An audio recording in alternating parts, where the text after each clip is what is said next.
Hello दोस्तों, मैं जयकांत सैनी स्वागत करता हूं आपके अपने चैनल बात IQ में। हम डिस्कस करें राजस्थान पत्रिका न्यूज़पेपर जयपुर एडिशन 8 जुलाई। वीडियो के संबंध में कोई डाउट्स हो तो आप मुझे लिख सकते हैं कमेंट बॉक्स में या मुझे टेलीग्राम पर भी ज्वाइन कर सकते हैं। तो शुरू करते हैं आज का डिस्कशन बिना किसी देरी के। आज का डिस्कशन इंपॉर्टेंट रहने वाला है, पूरा देखिएगा, ध्यान से देखिएगा, क्योंकि कई सारी चीज़ें नए बदलाव देखने को मिल रहे हैं। कैबिनेट में मोदी जी की कैबिनेट है, उसमें कैबिनेट नहीं मंत्रिपरिषद के अंदर बदलाव देखने को मिल रहा है, तो ये इंपॉर्टेंट हमें। यहाँ देखिए आप, ये बात की जा रही है मंत्रिमंडल का यहाँ पे पुनर्गठन किया गया है। तो मंत्रिमंडल है कैबिनेट और एक होता है काउंसिल यानी कि मंत्रिपरिषद। तो ये कैबिनेट है, तो ये काउंसिल है, मैं आपको बता चुका हूँ, यानी कि मंत्रिपरिषद है। कैबिनेट से बड़ा होता है मंत्रिपरिषद, तो मंत्रिपरिषद के अंदर ही समाहित है कैबिनेट। इसका मैंने आपको कई बार इसको एक्सप्लेन भी किया है कि किस प्रकार से इसको समझा जाता है। तो यहाँ पे 43 मंत्रियों को शपथ दिलाई गई है राष्ट्रपति जी के द्वारा और 12 मंत्रियों की छुट्टी कर दी गई है, तो ये इंपॉर्टेंट है। तो यहाँ बता रहे हैं ये कि कुल 43 में से 15 कैबिनेट मंत्री हैं और 28 राज्य मंत्री बनाए गए हैं। टोटल संख्या जो है मंत्रियों की 77 हो चुकी है वो, और कुल संख्या 81 तक ये कर सकते हैं, ऐसा प्रावधान है। यानी कि 81 मिनिस्टर तक बनाए जा सकते हैं। ये प्रावधान कैसे है? ये 15% का एक नियम है कि आप टोटल स्ट्रेंथ का 15% तक मिनिस्टर बना सकते हो, ये आपको पता होना चाहिए। तो 15% जो स्ट्रेंथ है टोटल, उसके मंत्री बनाए जा सकते हैं, जो कि 81 होती है नंबर की हम बात करें, और वर्तमान में 77 हो चुकी है। तो ये कुछ इंपॉर्टेंट चीज़ें हैं। तो ये कुछ नाम दिए गए हैं जिनको हम देख लेते हैं एक बार, इनके बारे में आइडिया होना ज़रूरी है। या देख सकते हैं जो नए कैबिनेट के मिनिस्टर हैं, इनकी लिस्ट दी गई है 2021 की है, और इनके पोर्टफोलियो भी बताए गए हैं, यानी किस मंत्रालय के ये मंत्री हैं, ये बात बोली गई है। तो कैबिनेट के मंत्री की बात करें सबसे पहले हम, तो ये है पहले नंबर पे नारायण राणे साहब।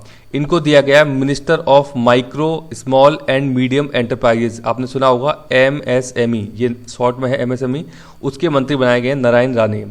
दूसरे हैं Sarbananda Sonowal minister of port shipping and waterways and minister of Ayush आपने पता होगा, आयुष में आयुर्वेद योगा इस प्रकार से ये 7 हैं, ये 7 या आई थिंक 5 या 6 हैं टोटल। इसके अंदर ये जो मतलब इस प्रकार की जो हमारे पास पद्धतियाँ हैं वो शामिल की गई हैं इसमें, और ये जो पोर्ट और शिपिंग से संबंधित है ये भी इन्हीं को दिया गया है, सर्बानंद सोनवाल साहब को।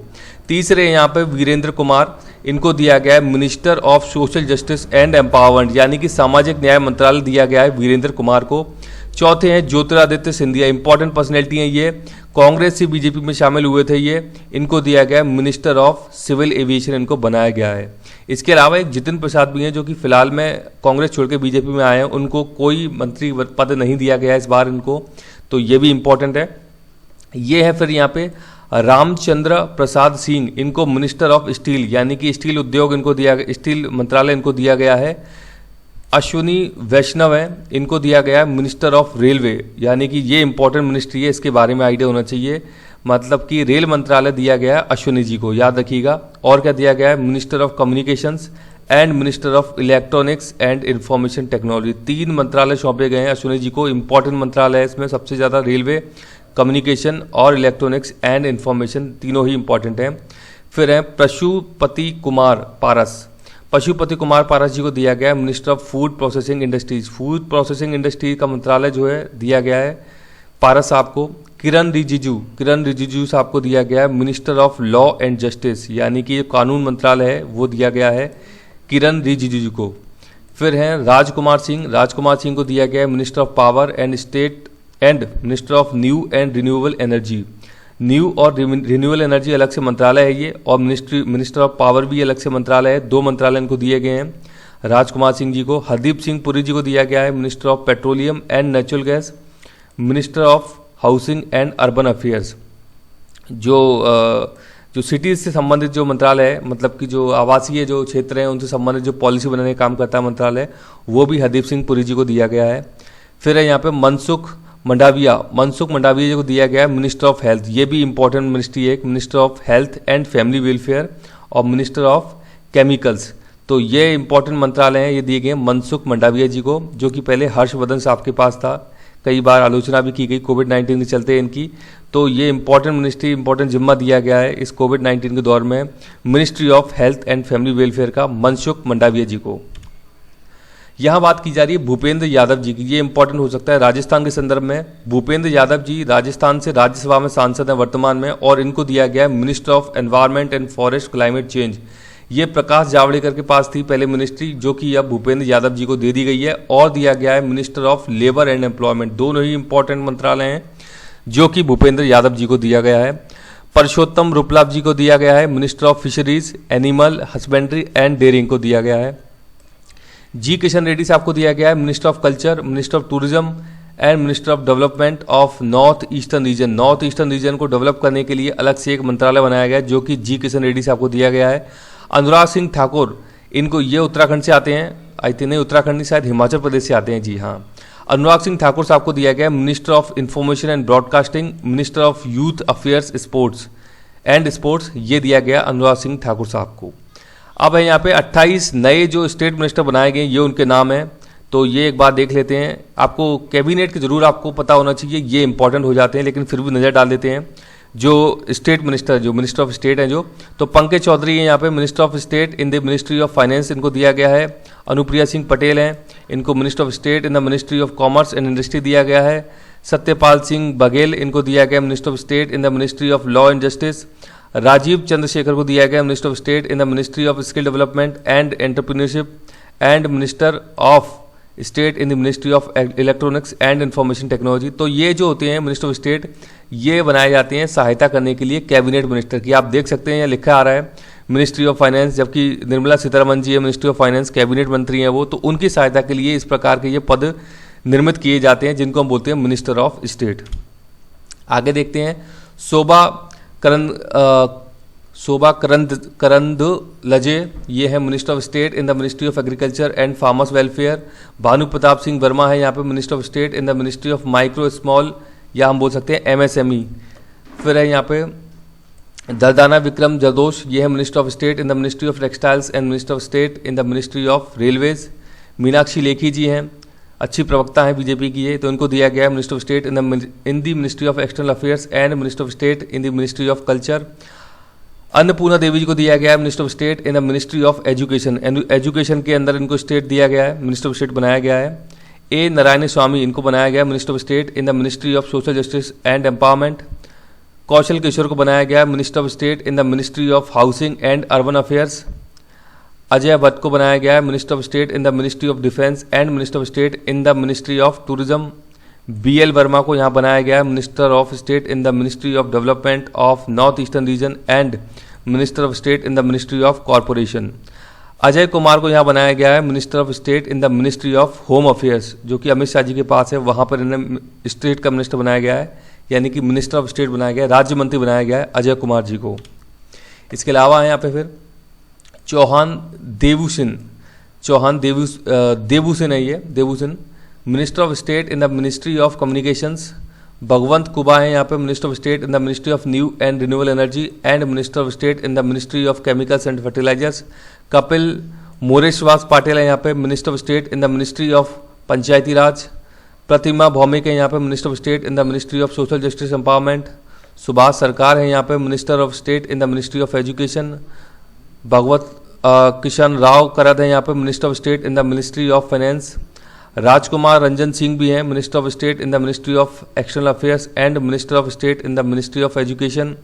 भारती प्रवीण पवार है यहाँ पे minister of state in the ministry of health and family welfare. Bishweswar Tudu है यहाँ पे minister of state in the ministry of tribal affairs and minister of state in the ministry of Jal Shakti. Shantanu Thakur है यहाँ पे minister of state in the ministry of ports shipping and waterways. Munjapara Mahendrabhai minister of state in the ministry of women and child development and minister of state in the ministry of Ayush. फिर है यहाँ पे John बाला हैं, ये बनाए गए हैं minister of state in the ministry of minority affairs. Doctor L Murugan, इनको बनाया गया minister of state in the ministry of fisheries animal husbandry and dairying and minister of state in the ministry of information and broadcasting. Nisith Pramanik हैं, इनको बनाया गया minister of state in the ministry of home affairs and minister of state in the ministry of youth affairs and sports. तो आपने देखा होगा यहाँ पे कई सारे राज्य मंत्री हैं, जो कि एक जो मंत्रालय है उसके अंदर 2-2, 3-3 राज्य मंत्री भी बनाए गए हैं। उसका कारण ये है कि बहुत सारे मंत्रालय जो हैं उन पर बर्डन ज़्यादा होता है, बड़े मंत्रालय होते हैं, तो वहाँ पे राज्य मंत्री भी 2-2, 3-3 भी बनाए जा सकते हैं। अब आपको राज्य मंत्री रखने की जरूरत नहीं है। अगर आपको लगता है कि आपकी स्टेट से कोई राज्य मंत्री बनाए गए हैं तो आपको जरूर पता होना चाहिए। इस प्रकार की चीज़ें आपसे पूछी जा सकती हैं। भैया बस मैंने आपको केवल आइडिया के लिए बताया, लेकिन कैबिनेट मंत्री के बारे में जरूर आपको पता होना चाहिए, तो आप लिख लीजिएगा, उनको कहीं नोट कर लीजिएगा, या हम देखेंगे आने वाले समय में भी कहीं ना कहीं इनका जिक्र होता रहेगा। ये बात की जा रही है यहाँ पे भूपेंद्र यादव जी की बात की जा रही है, जो कि राजस्थान से हैं, तो उनको श्रम मंत्रालय और पर्यावरण मंत्रालय दिया गया, ये बात की गई है शाह जी के द्वारा, और सिंधिया जी को दिया गया उड्डयन मंत्रालय। इसके अलावा यहाँ बात की जा रही है शाह को सहकारिता का अतिरिक्त जिम्मा दिया गया है। तो Amit Shah ji already home minister हैं और इनको एक सहकारिता मंत्रालय है, ये इंपॉर्टेंट है, इसको अभी नया बनाया गया है। ये बताया गया है यहाँ पे कि अमित शाह जी को नवगठित सहकारिता यानी कॉरपोरेशन मंत्रालय का जिम्मा भी सौंपा गया है। सहकारिता मंत्रालय गठन मंगलवार देर रात को ही किया गया है। तो आपको पता होगा संविधान में संशोधन किया गया था, एक 97, ये किया गया था 2012 में। ये बात करता है सहकारिता की, सहकारिता को संविधान में जोड़ा गया था। अब मुझे बताइए इसके लिए कौन सा अनुच्छेद है, उस अनुच्छेद का नाम मुझे बताइए, नंबर बताइए जहां पर कि इसको जोड़ा गया है। 97 संविधान संशोधन 2012 ये बात करता है सहकारिता की, जिसके मंत्री अभी बना दिया गया है अमित शाह जी को। तो इंपॉर्टेंट हो जाता है, ये जरूर आप नोट कर लीजिएगा। इसके अलावा बताया गया है कि मोदी मंत्रिमंडल में महिला शक्ति को और बढ़ावा मिला है। 7 महिलाओं को यहाँ पे शामिल किया गया है। सबसे इंपॉर्टेंट है वित्त मंत्री निर्मला सीतारमण, कपड़ा मंत्री स्मृति ईरानी जी हैं, इनके साथ केंद्रीय कैबिनेट में शामिल होने वाली नई 7 महिला मंत्री हैं, ये बताए जा रहे हैं बाएं से दाएं। तो दर्शना विक्रम जरदोश, प्रतिमा भौमिक, शोभा करंदलाजे, भारती प्रवीण पवार, मीनाक्षी लेखी, अनुप्रिया पटेल, अन्नपूर्णा देवी, तो इनको ये शामिल किया गया है। तो ये अच्छी बात की जा रही है, फीमेल्स का भी रिप्रेजेंटेशन होना चाहिए कहीं ना कहीं जो मंत्रालय है उसके अंदर। तो ये एक अच्छी पहल है और अच्छी बात भी है भारत के लिए।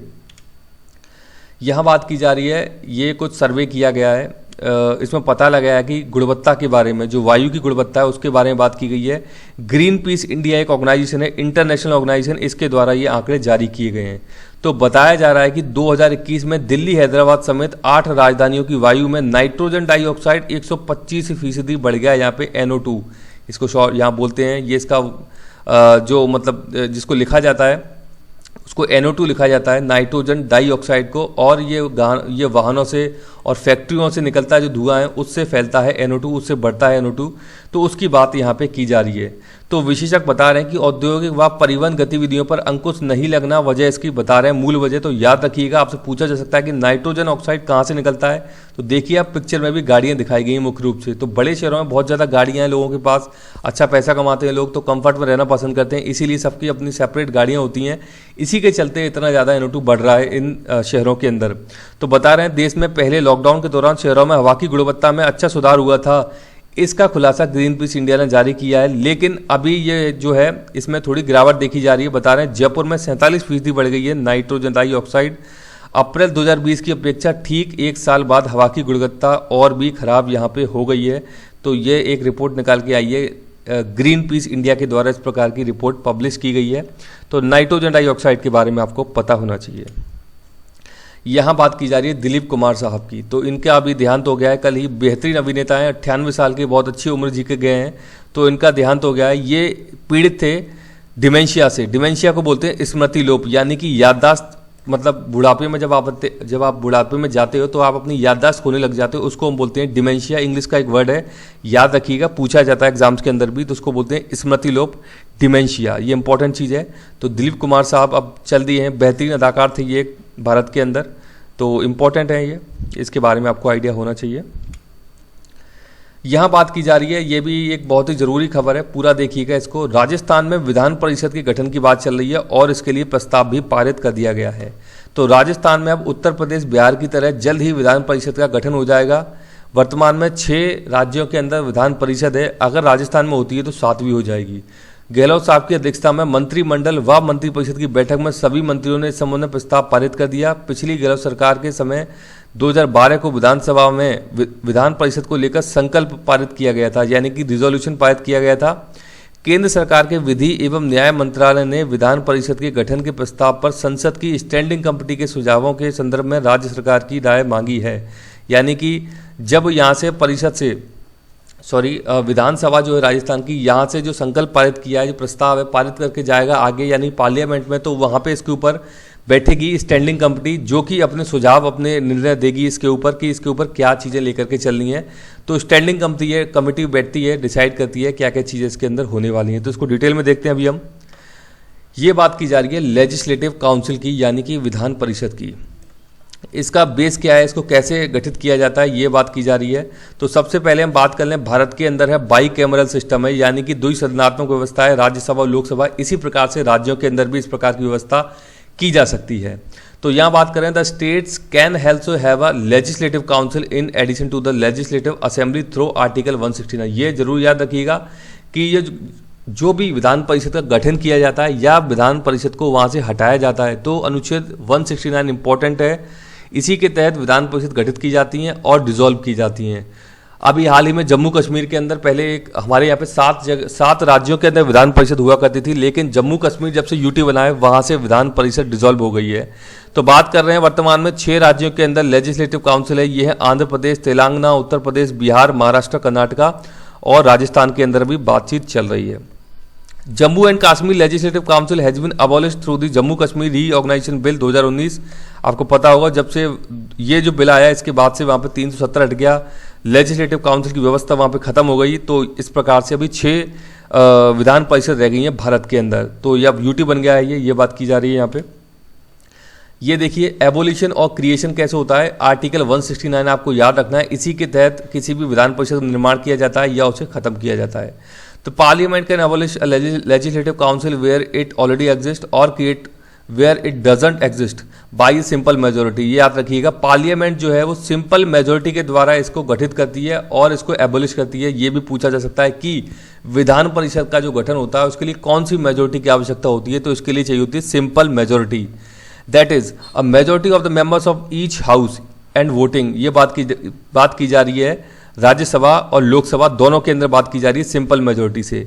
If the legislative assembly of the concern state by special majority passes a resolution to the effect, यानी कि अभी जो प्रस्ताव पारित किया गया राजस्थान में, जो संबंधित विधानसभा है उसके द्वारा स्पेशल मेजोरिटी अपनाई जाएगी और जो अपनी पार्लियामेंट है यानी कि लोकसभा और राज्यसभा, इनके द्वारा सिंपल मेजोरिटी अपनाई जाती है इस प्रोसेस के लिए। ये जरूर आप डिफरेंस याद रखिएगा, जिस राज्य के अंदर विधान परिषद बनानी है वहाँ पे स्पेशल मेजोरिटी का इस्तेमाल होगा और पार्लियामेंट के द्वारा सिंपल मेजोरिटी का यहाँ पे इस्तेमाल किया जाता है। ये डिफरेंस, ये भेद आपको पता होना चाहिए।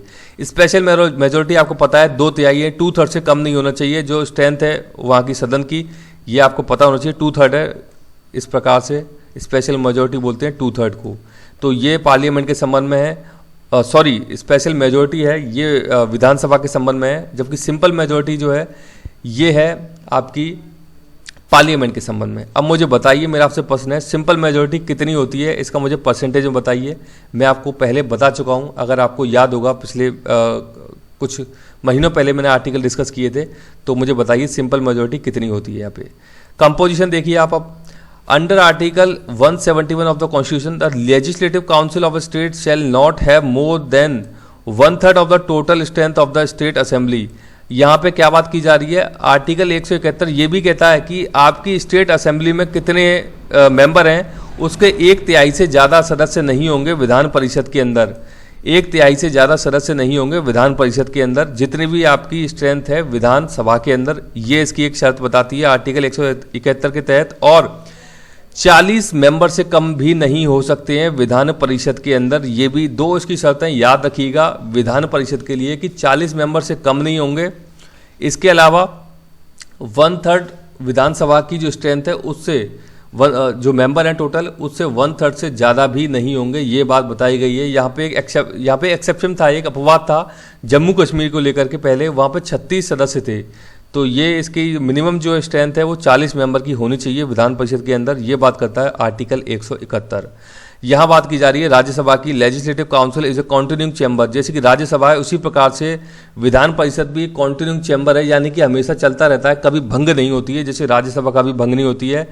यहाँ बताया जा रहा है कि ये परमानेंट बॉडी है, यानी कि स्थायी बॉडी है विधान परिषद, and is not subject to dissolution. The tenure of a member of the legislative council is 6 years, यानी कि जो यहाँ पे जो मेंबर होते हैं उनका कार्यकाल होता है 6 वर्ष का। 1/3 of the members retiring every 2 years. इसके जो सदस्य होते हैं 1/3 सदस्य, ये भी आपको पता होना चाहिए कि राज्यसभा के और विधान परिषद के जो सदस्य होते हैं 1/3 सदस्य हर 2 वर्ष के बाद रिटायर होते जाते हैं।